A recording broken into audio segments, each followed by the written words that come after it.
Welcome to the Thoroughly Wrong Project with Lalo and Bob. We appreciate you spending some time with us today. Let's jump right into that weekly dose of things you can disagree with. Take it away, guys. All right, welcome to the Thoroughly Wrong Project. I'm your host, Bob, and this is Lalo. And fuck, I did it again, Lalo. I keep calling myself the host, dude. I am so sorry. You're the host today. I mean, I wouldn't really consider myself a host. It's like a co-host.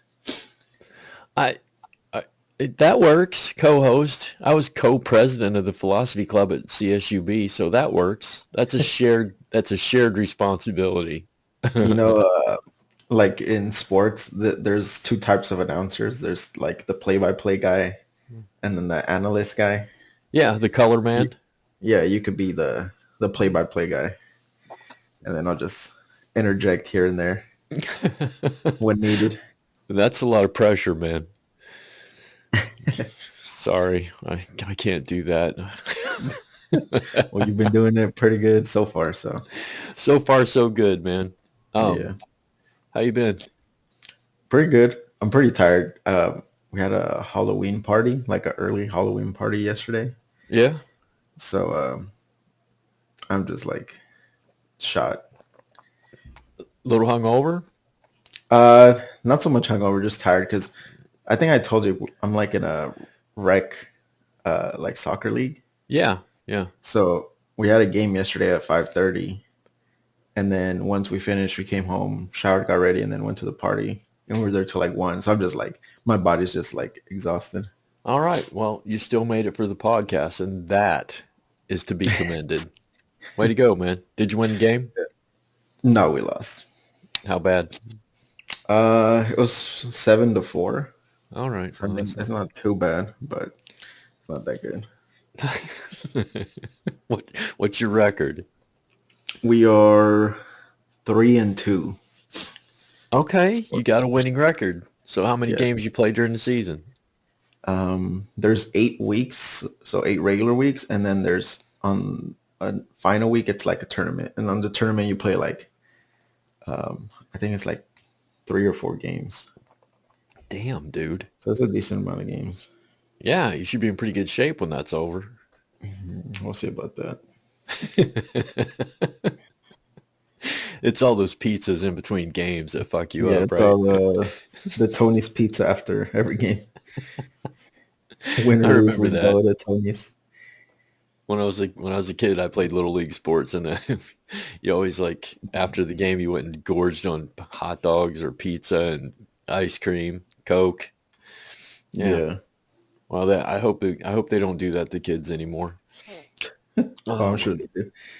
Oh my God! Hey, dude. Well, I joined the legion of people who quit their fucking jobs after the pandemic or during the pandemic, late You quit pandemic. at the wrong time. You should have quit when the unemployment was like sky high. The Yeah, unemployment benefits. yeah, but I went right into another job. So, in fact, they overlapped for 2 days. So I was working 2 jobs, like somebody in their 20s who's like, I have 3 jobs. Like I did that for a long time. So I had 2 jobs. I taught school in the morning and then got off at 1 and came in and worked at the county for Thursday and Friday. Nice. I was gonna say, how'd you like it? What, quitting? It was great.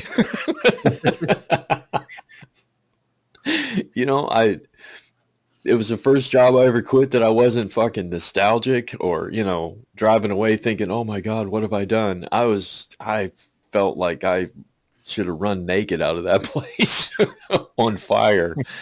Yeah. Well, it's okay job. And a lot of people look at government work like once you land that government job, man, you're set for life. Jesus Christ. They hadn't had a fucking raise in 13 years, getting ready to go on strike. It's just like any other job. It is. Yeah. So Yeah, those government jobs that you're talking about, those are usually like federal government jobs that are the ones where you're set. yeah, And like local government jobs are not so much the same. Well, being from West Virginia, where the unemployment rate is, phenomenal, getting a county job or a city job, that's the only job you can have back there. And once you get that, state road or some shit like that, people are just set. They don't quit. They fucking stick in there for 40 years and retire, I Yeah. can't I can't imagine retiring. I'm 56. I'm going to be working. I I have let's see, I'm 56 and they tell me, this phenomenal number I should have in my retirement account. Try $3,500, baby. Hey, depending where you move to afterwards, it might last you a while. I got more in fucking Bitcoin than I have in fucking retirement. And either one is not going to last. So I asked my wife what I should do. Should I roll over my retirement into my teaching career, or should I get a lift kit for my truck? And she said I should roll it over. I don't know if I agree with that, Lalo. Because that lift kit sounds awful fun. No, do whatever feels right for you. Well, that's the problem. That's why I have $3,500 in savings, bro, because I've always done what feels right for me. And saving money is just not the right thing to do. I mean, you're not going to take it when you die, so might as well spend it. I know. But what am I going to do like when I'm 75, 80 years old? Going to live on Social Security? No, because it's not going to exist. I guess I'm going to be one of those fucking hateful greeters at Walmart. Or you could be like a crosswalk. Does that pay well? Does that have retirement? Pay something, I'm guessing, unless those people just do it for free. So, man, I was thinking last night about,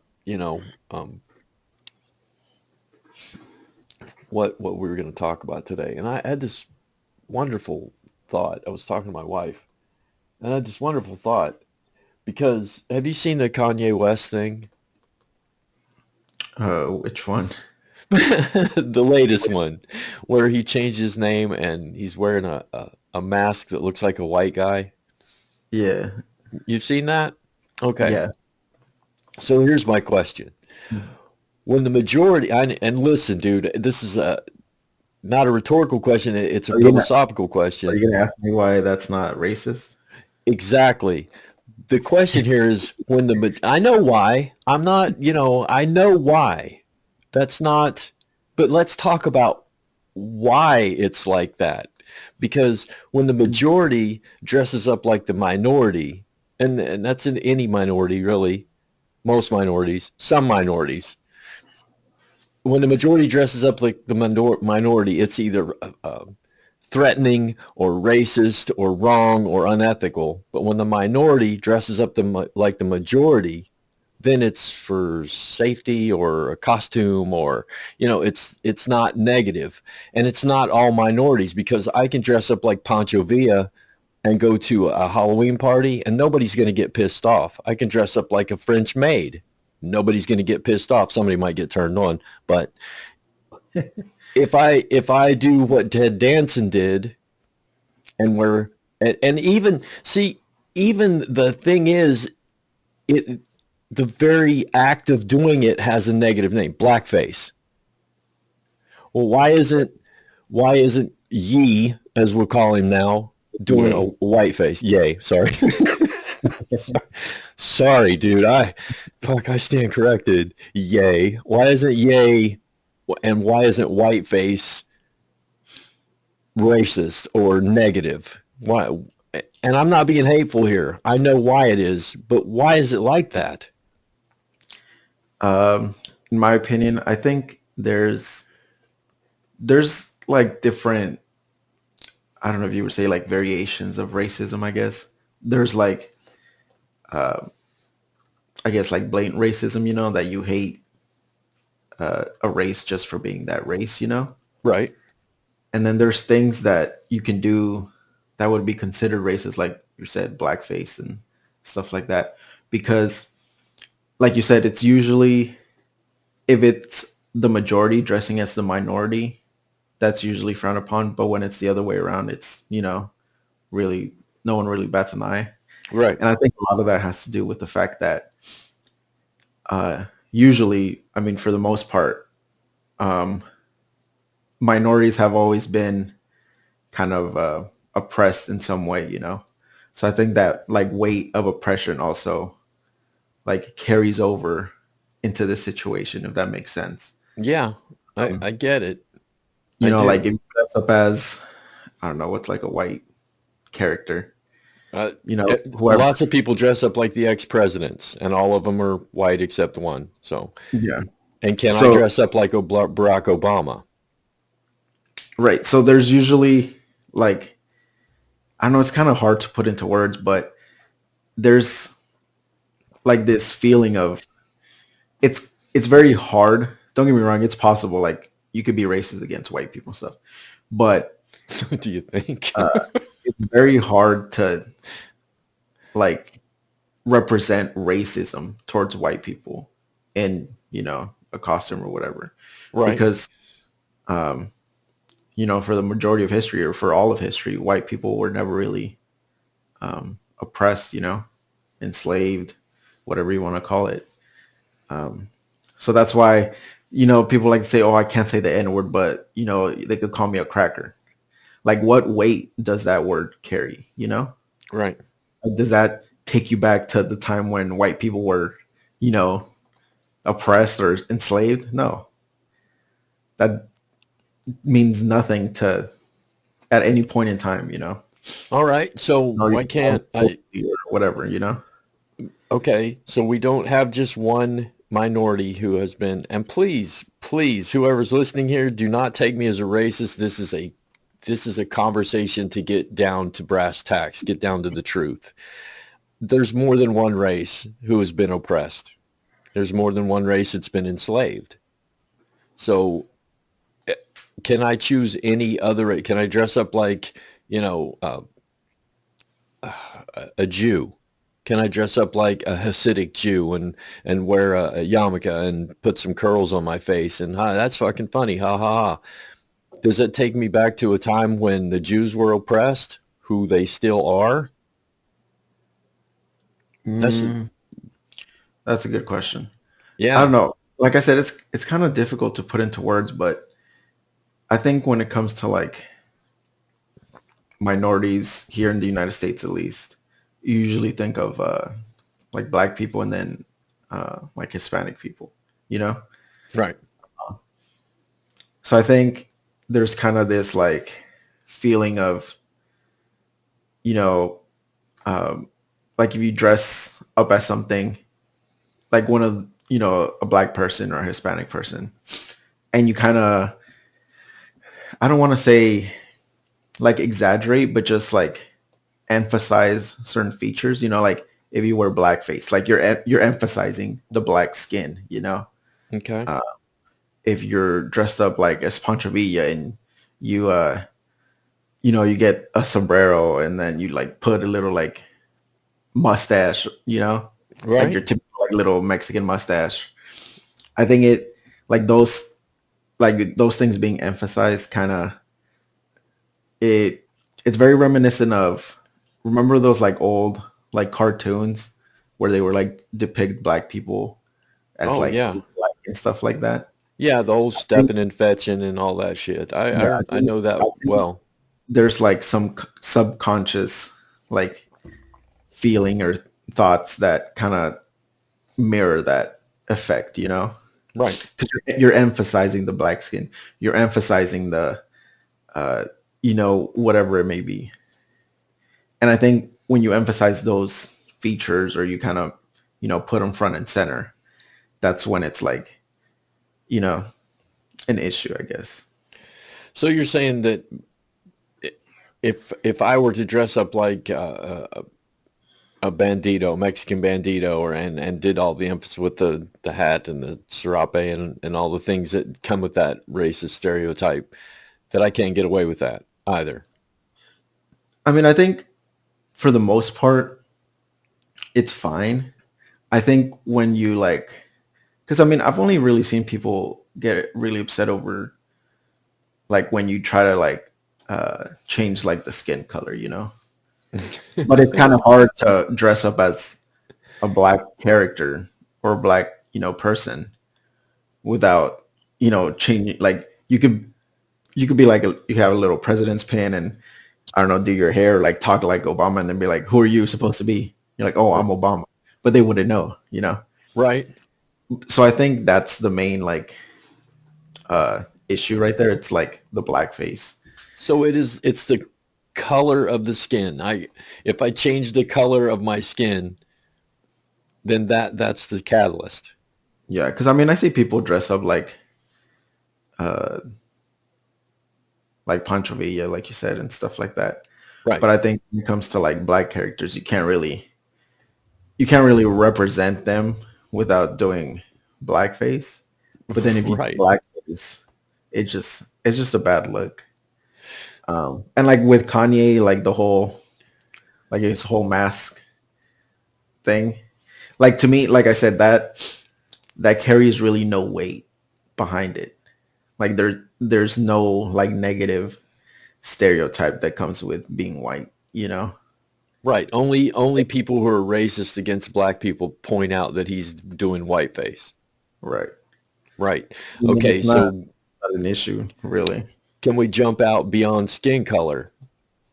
And I can add something else. I can say, okay, I'm going to dress up like a Chinese person, and I'm going to slant my eyes and get some buck teeth like Jerry Lewis. You know, the comedian Jerry Lewis. Yeah. Yeah, he did a lot of that. I mean, a fucking lot of it in movies and his stand up and everything. He, but it wasn't vicious. It was just a parody. But now we can't parody. We can't do that either. So it's not just about skin color. Is It's that a emphasizing something. It has to. I guess it has something to do with emphasizing a physical feature. Yeah, I think that's that's the biggest thing that people are concerned about. Like you said right there, like the slanted eyes and buck teeth. Right. Those are like pretty like historical and like well known stereotypes that they would use for Asian people. Okay. Now, dude, I'm gonna take it farther. I can I can talk like a black guy, and no one says shit to me. But if I speak like an Asian parody person, I'm in trouble. We are picking and choosing here, is what we're doing. Well, I think people can. I've heard people like recognize both of those. Like, have you ever heard of Steven Crowder? The name sounds familiar. He's like this really big, like Republican, like pundit on YouTube. He's like the biggest Republican channel on YouTube, and he does that all the time. He'll speak in like his quote unquote black voice, Mhm. and he gets shit on every single time by like the left. Is he being vicious about it? Oh yeah, 100%. Okay, so now can we say now we're interjecting intent here? Right, because I mean, like you said, when you try to make that, the Asian voice, Yeah, I'm not going to do that one because it's that's like vicious, man. it's yeah, you're making fun of the way they talk because of their race, Right. you know. So racism here, when we break down racism, it has so many facets and so many like personal preferences built into it, and what I think is racist and what you think is racist, and we're breaking this down. You see what we've done? We've got skin color in here and physical features and tonal inflections, and we've got all these things that sometimes it's okay, sometimes it's not, and it all has to do with delivery, intent, the place that we're doing it. Yeah, Yeah, and I this mean, is really confusing to a lot of people, is what. 'cause racism goes a lot deeper than just, um, you know, thinking your race is superior or not liking a certain category of people based on their race, Right. like, when people say, oh, you talk like a thug or whatever, Right.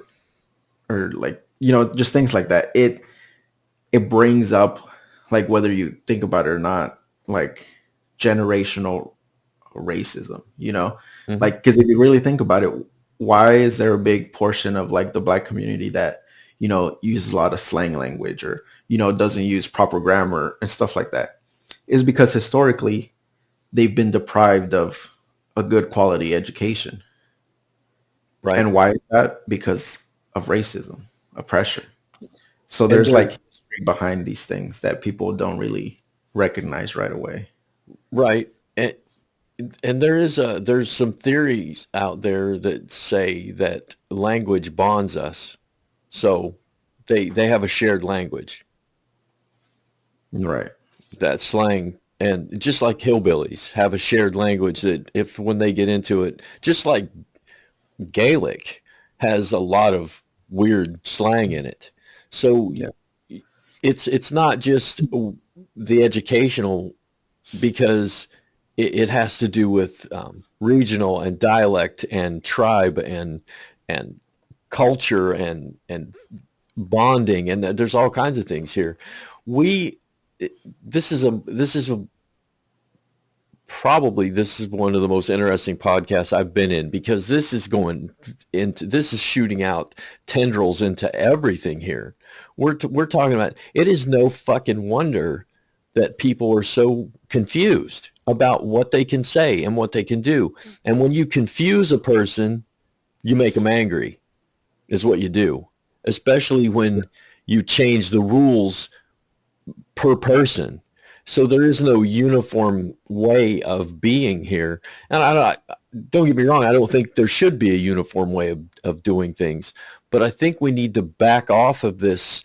Everybody's getting offended all the time. There are certain things that we can all agree on. Don't do blackface. Why? Because it's offensive. Don't don't dress up with intent. Don't be angry. Don't be radically racist. But the thing that we're missing here is it has shot into every aspect of our culture now. And you're not going to eliminate it. You're going to accentuate it. You're going to turn the volume up on it, because you're going to have pushback from people like Chappelle, whose his main goal was to say, "Hey, let's point this shit out." So, and I know we talk about that a lot, about comedy and about stand-up, but it's not just there. It's in our homes and in our lives, and everything we're doing is being analyzed now. Every single thing. And when you do that to a people, you piss them off. And pissing somebody off is not the way to solve a problem. Just ask my wife. But I think the reason why they get pissed off is because a lot of the times there's just, I think people have just gotten so accustomed to doing things the way they've done them their whole lives, Right. that now that people start to like point them out or try to like, hey, you shouldn't do that or you shouldn't say that, that's what pisses them off. Like, oh, I've said this my whole life, like I've never had an issue with it.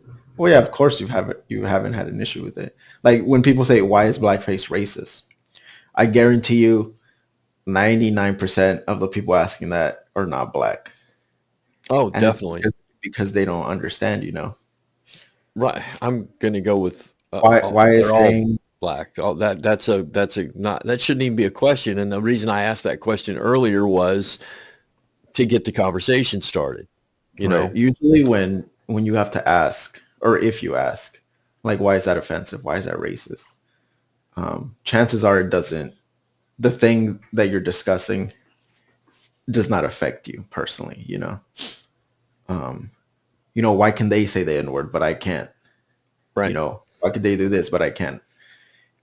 It's because you're not, like, these things, they don't affect you personally, and you've never had to deal with them. You've never been, a black kid walking home and, the cops following you or you've never gone to a store, trying to buy some shoes, and the employees just, follow you aisle to aisle.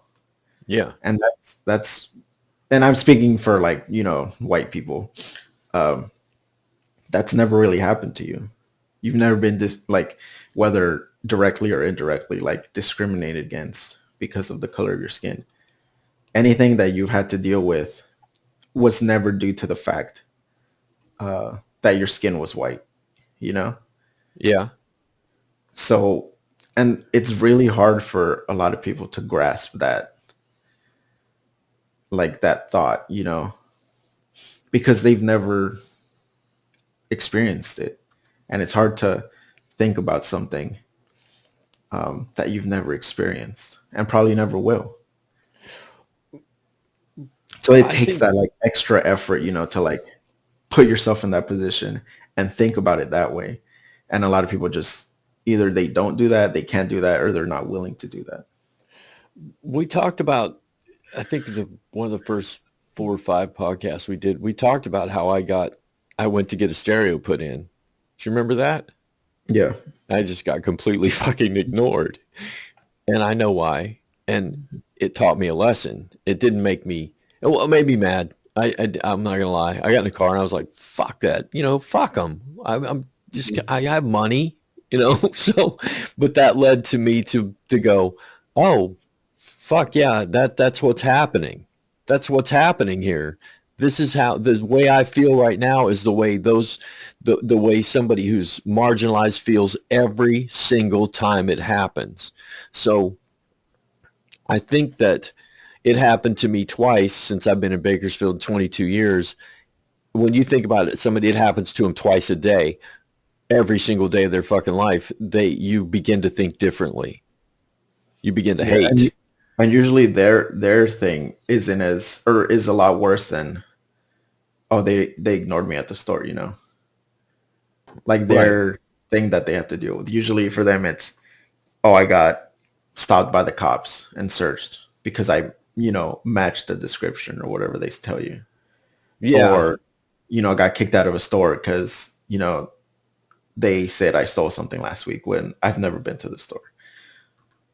So, yeah, that's a little, like, it's good that you were able to, recognize it for what it was.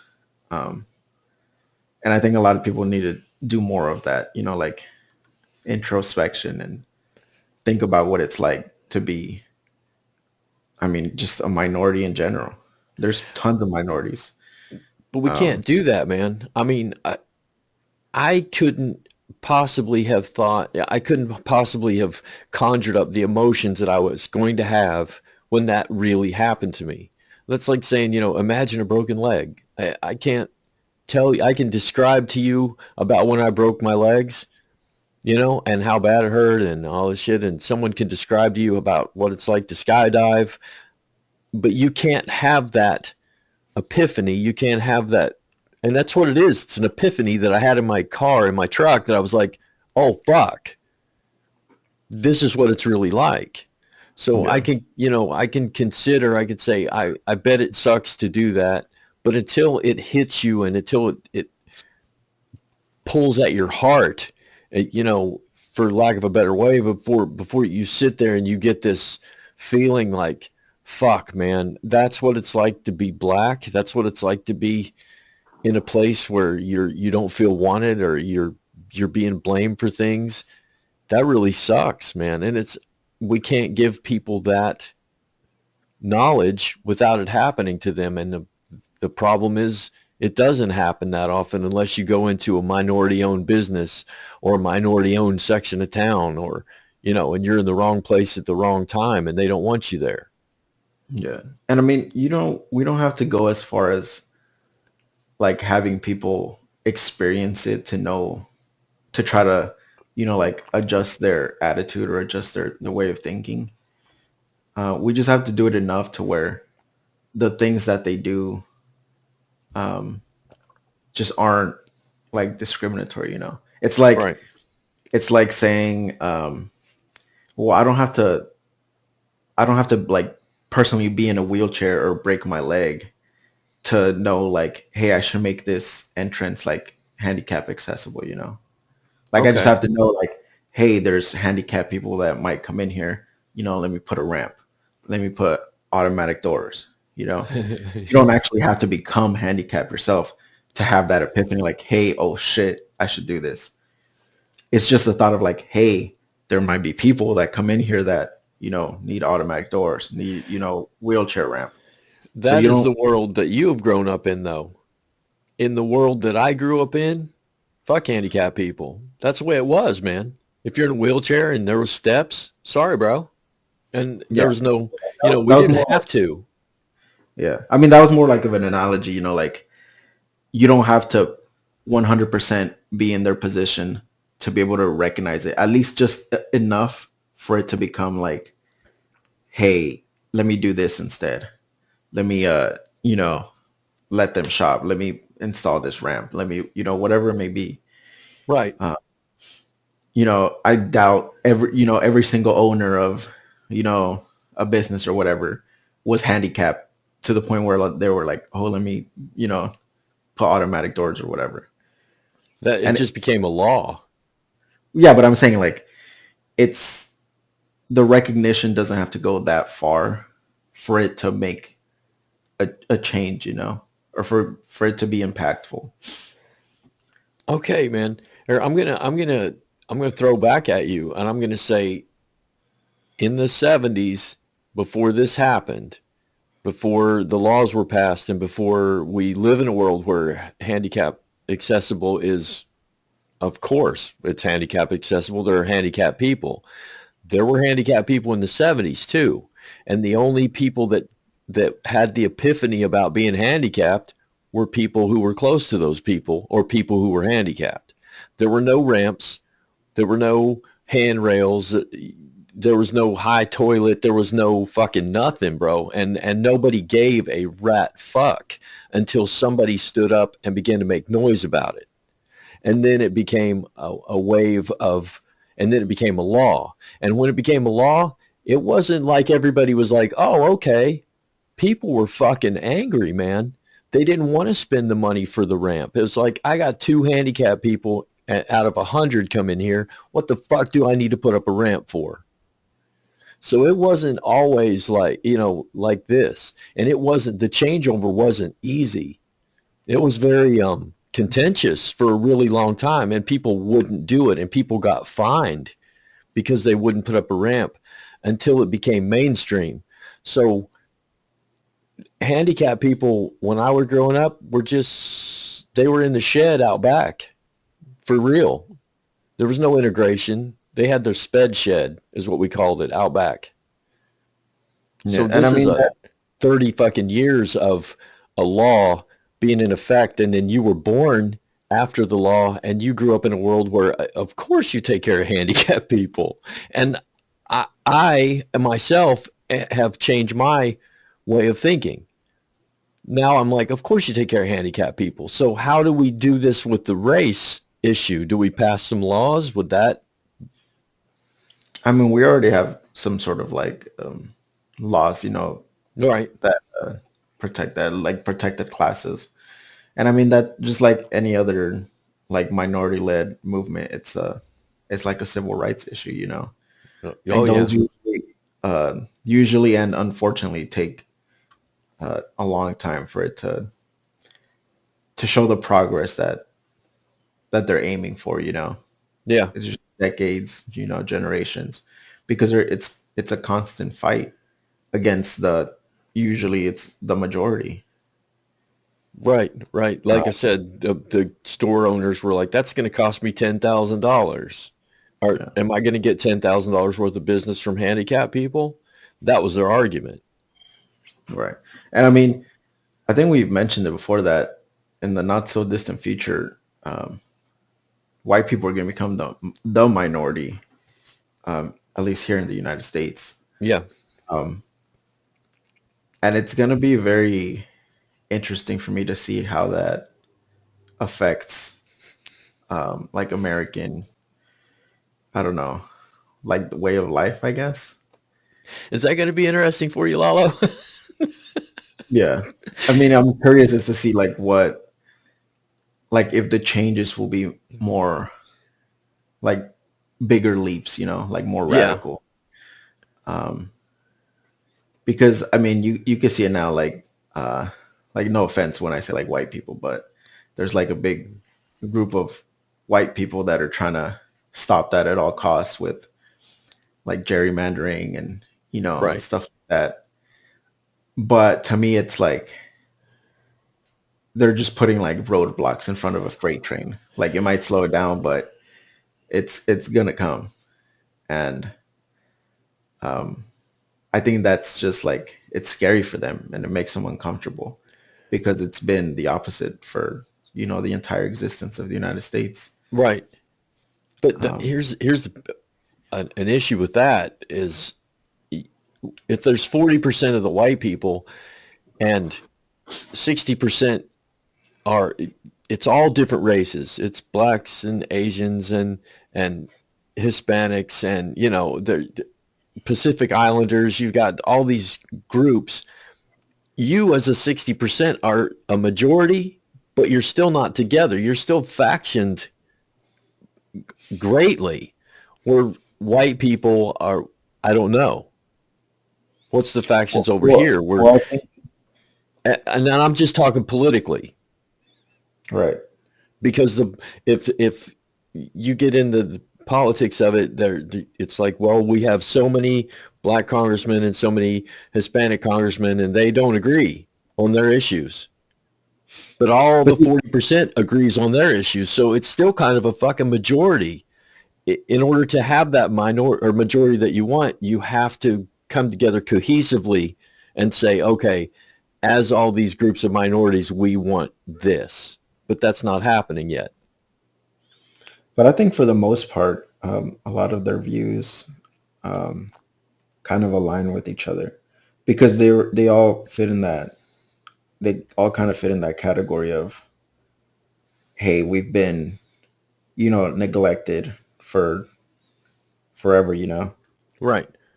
So I mean, yeah, there's gonna be like differences and like different opinions and wants and needs, but I think for the most part they all kind of fall in the same boat of we want to be seen and treated equal to white people. You're right. Because I mean Uh, that's all minorities really want is equality. They're not asking for more than somebody else. They're just asking for the same as everybody else. well, there's not enough to go around, Lalo. I don't agree with that. And I know that's the thing people have an issue with, which is weird because I mean that's equality, and that's what they claim is great about this country, that every man is created equal. Yeah, the guys Um, that wrote that owned slaves, bro. So it's not, you know? so it's very ironic that people even nowadays are very against that based on whatever reason they want to give. Well, I could get married, but a gay man can't get married. Well, Right. why? You know? So it's just, and I mean, there's also like 200 plus years of like very obvious, like if you look into it, there's very obvious and um, big like instances of racism. That's kind of, there's a lot of things that we have to kind of like overcorrect almost just because you have to make up for like the centuries of discrimination and racism. Like there's, I bet there's certain communities that are like 100% white Hmm. because at some point there was laws and statutes that said you cannot sell this house to somebody that's not white. Right. So, and you want to fast forward. It's like, I've always liked this analogy. It's like, you're like in a race, right? Like in a Olympic race or whatever. And, the gun goes off. And as soon as it goes off, you pull out your own gun and shoot the guy you're racing, like in the leg. And then Yeah. you take off. Uh, and then like down the race, you're like, well, I shot you way back there. You should be good by now. But you have to kind of make up for all that lost time, and all that, like I said, generations of racism and discrimination and oppression. And there's a lot of people that just don't want to recognize that Right. because they think, oh, well, we're equal now. They have rights now. They could vote now. But that doesn't make up for, like I said, the centuries of oppression and discrimination and racism. Yeah. When you say overcorrect, if you want to use that analogy, like in driving, you never want to overcorrect when you're driving. You'll wreck. You'll crash. If you start to drift off the road and you overcorrect, you're going to roll the car. And overcorrection doesn't. I can't. Can you think of an instance where overcorrection works? I mean, if you want to go to cooking and I didn't put in enough sugar, so I'm going to overcorrect. It always fucks up. You always have. I think these adjustments have to come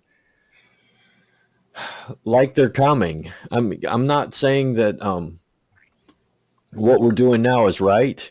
We are further down the road. I mean, obviously, it's just not fast, and I don't know why it's not fast. I wish it was. I wish it was like we could snap our fingers. I seriously do.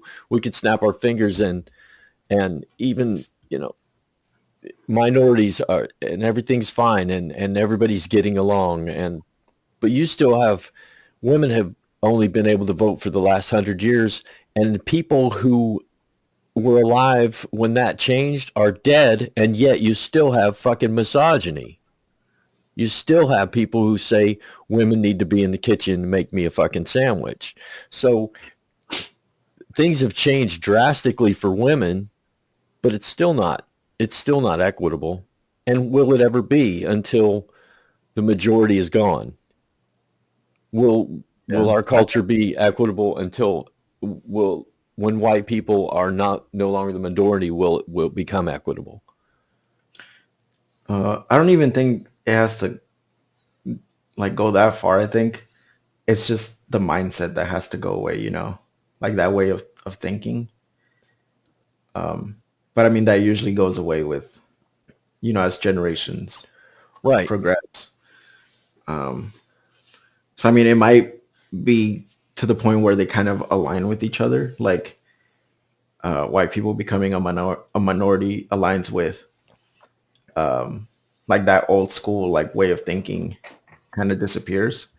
But I don't think it was like they both had to happen. I think either one could have happened. They just happen to happen at the same time. Okay. Or at least it seems like they're gonna kind of align with each other, at the rate that we're going. Well, maybe that's when the epiphany comes. Maybe when white people are the minority, maybe then they'll see. Maybe then they'll go, oh, fuck, I didn't realize.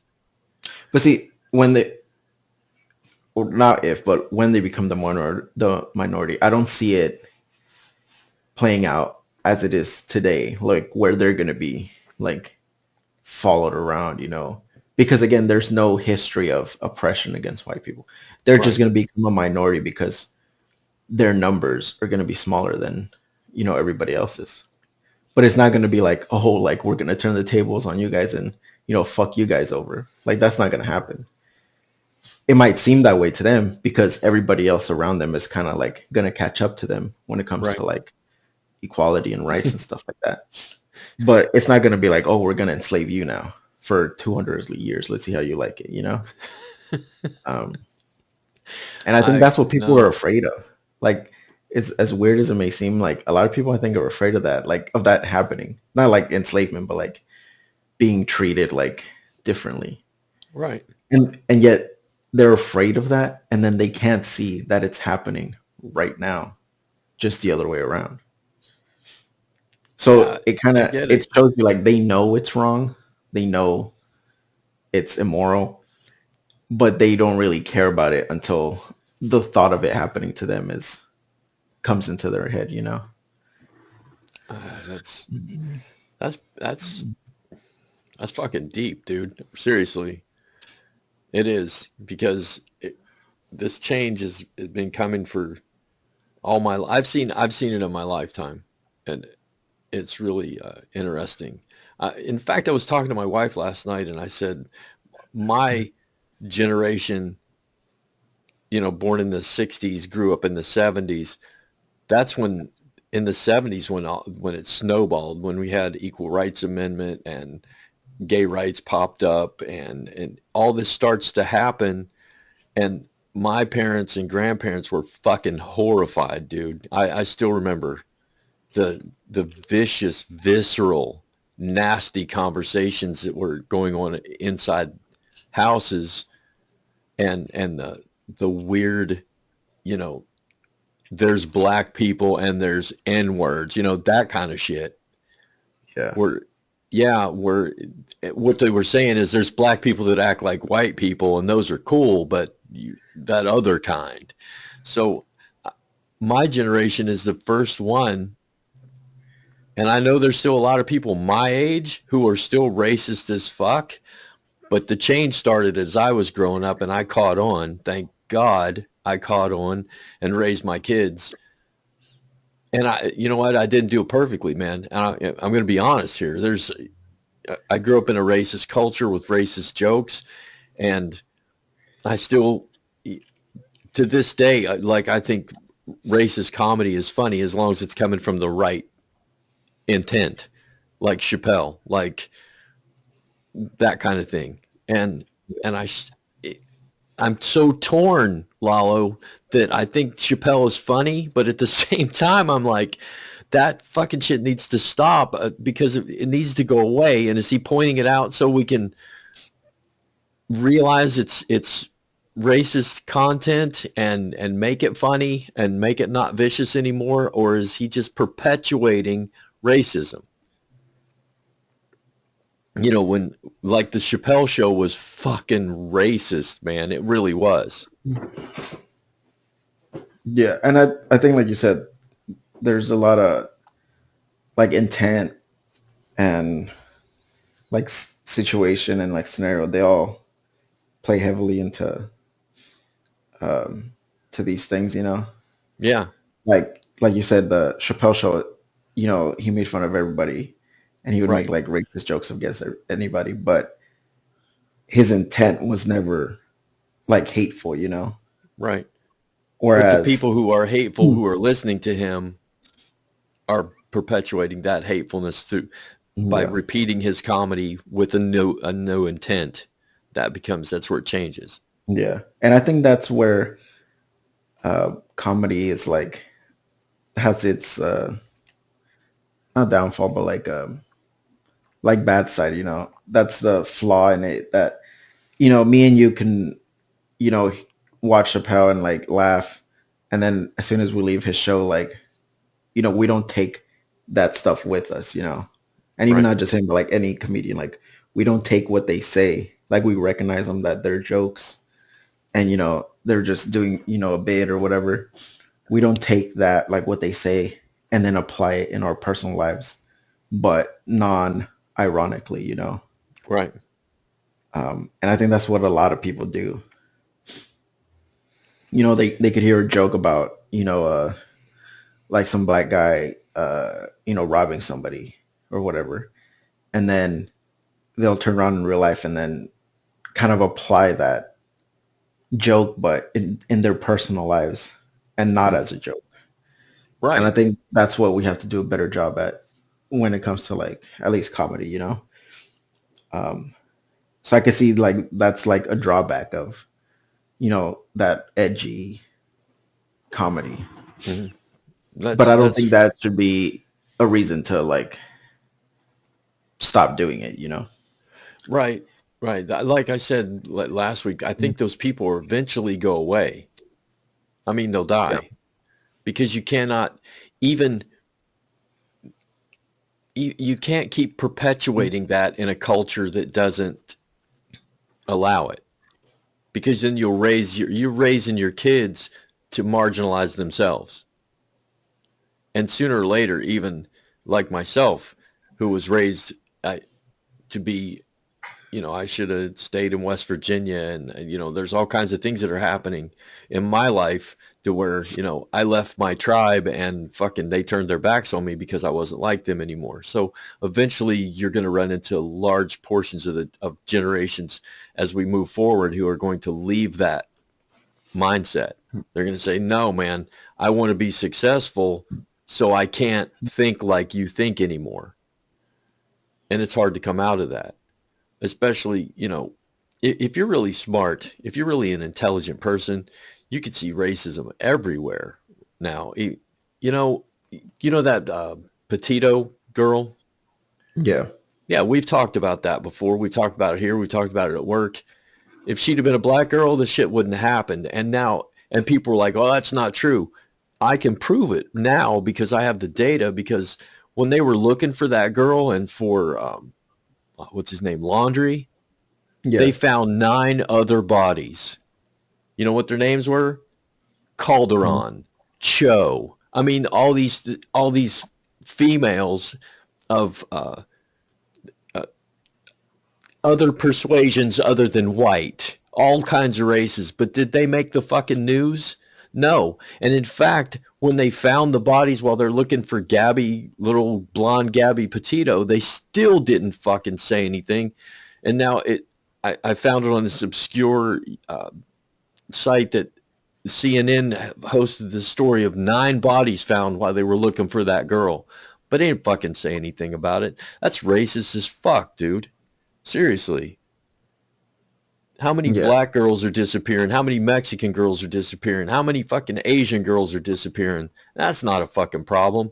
But when little Gabby, social media star disappears, fuck, we got helicopters and the Army and the FBI and all kinds of shit. And that's so fucking sad, because even if you don't, Lalo, even if you don't bring it up, talk about it and think about it, your brain figures that shit out.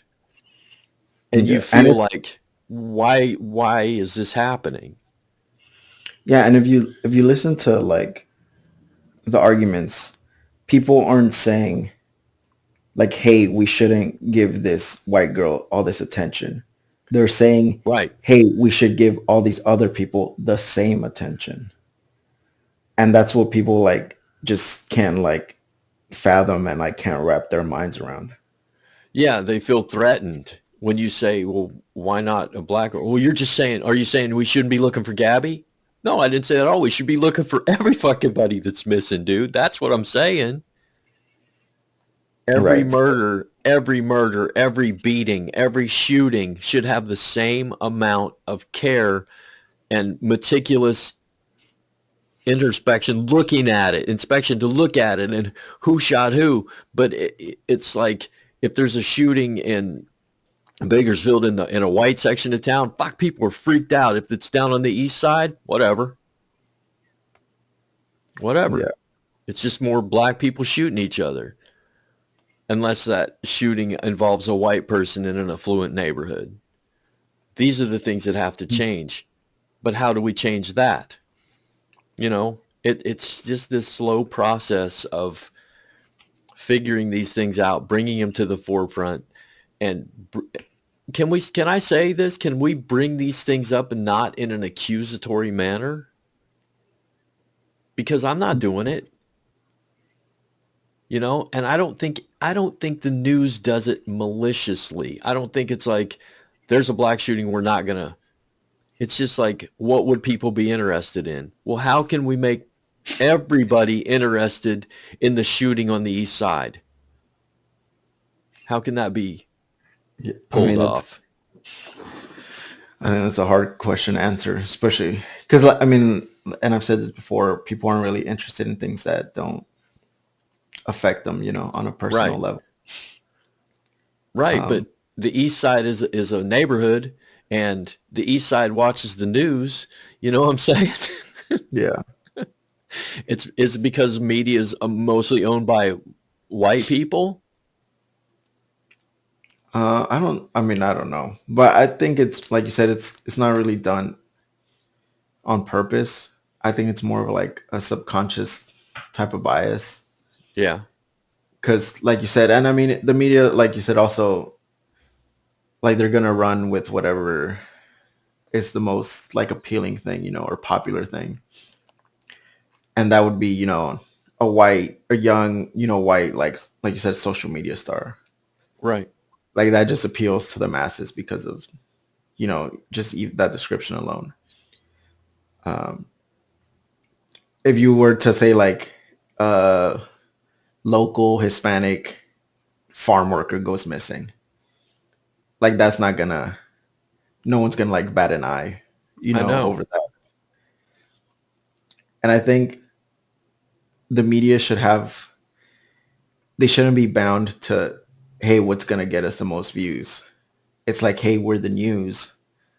Let's report the fucking news, Right. whether it's popular or unpopular, whether it gets us the clicks or not. Like, we're a news station. That's what you're supposed to report on. What if we stopped reporting the news with that uh, racial divide? Like crime this week, and how many white people got shot, and how many black people got shot, and why can't we just say how many people got shot, and we don't bring that shit up? Well, I think it kind of, I don't know. It's a good question. I never really thought about it. I just think we're just so used to information being like given to us in that way, Yeah. And I mean, there's just so many things that are like so, like they're just engraved in our mind that might seem normal. That if you like take a step back and think about them, it's fucking weird, Yeah. The FBI crime statistics broken down by race. Why the fuck would you do that? That doesn't make any, Well, I mean, any sense. I know there's value in data like that, like area, race, age, sex, whatever it may be. Right. But don't you think that data should be used for like, okay, here's where we need to inject the money. But they don't do that. They say, look at all the black people killing each other. Fuck them. We're not giving them money. It should be the opposite way around. We should educate them more, put more police protection down there, secure their neighborhoods, give them jobs, give them hope. But instead, it's like, man, there's so many fucking shootings down there. There's no need to inject any kind of commerce or help down there at all. Yeah, and I mean that's usually like for example, like the FBI has like collects all that data, but then it's not them that makes those decisions. It's usually people outside of that take that data Right. and use it, to drive their narrative, Right. and those people tend to be like, local and state governments that they see that and then they're like, oh, well, why the fuck should we give them money, Yeah, exactly. So I think it's one of those things where like having that data is a good thing, but people take it and use it with their own intent, and that intent isn't always a good thing. Well, I can say that I myself am way further down the road than I used to be and I can say this because when you said the analogy of the Hispanic farm worker who disappears and nobody gives a fuck, dude, that hurt my feelings when you said that. I really felt like that's fucking happening and we're not doing anything about it. We're just cruising along, like you said, gerrymandering. Let's change the fucking borders. Let's try anything and everything to stay in fucking power. And marginalize as many people as we can and ignore as many people as we can and not fund things so that if we don't fund them, they can't get a leg up. And the thing is that what's happening when we do all that, and then we have this little fucking evil way of pointing out this child right here who grew up in this neighborhood is now a doctor. See what we're doing? See, you can make it. And that's not fucking fair because that's an anomaly. That's not a norm. So Yeah. we're pointing out anomalies to justify that they're okay. And that's Yeah, such bullshit. They use those to justify like their inaction, you know, like, hey, look, we don't need to do Exactly. anything else. Like they're doing fine. You know, They're doing fine. this kid just became a doctor, like, you know. Yeah, out of the million, 2 of them made it. See, they're fine. It's like when people say, how are we a racist country when we had a black president? Exactly. You should have seen the racism flying when he was black president. So let's not, Well, dude, I have to go because I have fucked off all week and I have homework that I didn't even look at. I don't know my topics. I have to write a paper. Yeah. Well, Any advice from a student to help me out here? Don't do this again. Is that good advice? yeah, I would say don't procrastinate, but I procrastinate myself. So, Yeah. Yeah. and I only continue to procrastinate because I keep getting away with it. So but I know at some point it's gonna like catch up. So, No, sir. How old are you again? 27. 27. I'm 56. I've been procrastinating my entire fucking life and it hasn't fucked me up yet. So just keep on trucking, man. Hey, Lalo, thank you, brother. This was an enlightening conversation. This is the kind of conversations that everybody needs to have. And if you're out there and you need to have that conversation with your friends and your family, and we all need to, I don't know, man. We all need to do something. We all need to become more empathetic. We all need to become more understanding and try to get that epiphany, try to get that. What's it like to be black and be in a store and be kicked out because you're fucking black? And that's the only reason. What's it like to be pulled over because you're black? What's it like to be pulled over because you're Hispanic? I've never been pulled over because I've been white. That I can say that. And that's fucking weird. That's just odd to me that there goes a black guy. Let's pull him over and see what we can get. That's fucked up. Especially if they're like driving a nice car or something. Exactly. And then hassle them. All right, man. This has been, like I said, this has been interesting. And this, God, try to be nice this week, everybody. God damn, just be nice for 1 week. Do one nice thing, because before we go, I was in Albertsons the other day. There was a guy in front of me, a young kid, and he patted his, she said it's, she gave him the total, and he goes, oh shit, and he patted his pockets, and he ran outside. I got to go get my wallet. And she's like, that's cool. So I stepped up and I said, just put on my bill. And then I went out to the truck, and then I sat in my truck and I waited till he came out. And you should have seen the fucking smile on his face, Lalo. I made the guy's day, for less than $20. Because why can't people be more like that? I'm not saying how great I am or anything. I'm just saying, why can't we be nice to each other? I made that fucking dude's day. And that did so much for me, so much for him, and I'm sure he went about his day treating people better. So maybe if we treated people nicer, they'd treat everybody else nicer. So do something nice this week for somebody. I'm saying pay for their groceries or buy their coffee. Just hold the fucking door for them, man, and give them a smile.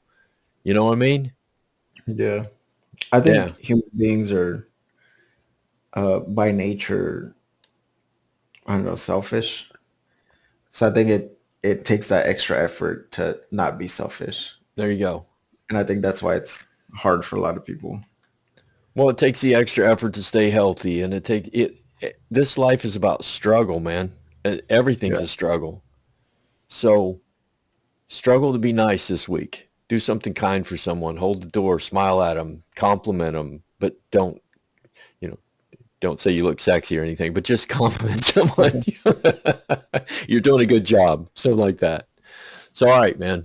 I'll see you next week. We'll be on a different day. I don't know which day, but that's up to you. Oh, we'll figure it out. That's right.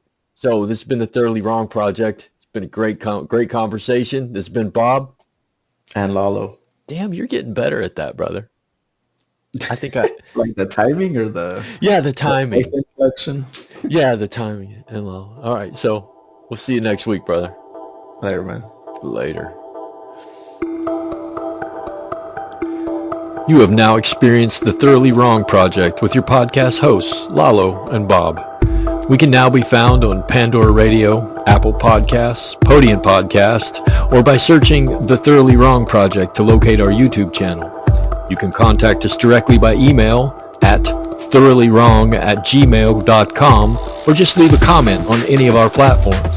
Until next time, thanks for spending your valuable time with us, and remember, always speak up and never be afraid to be thoroughly wrong.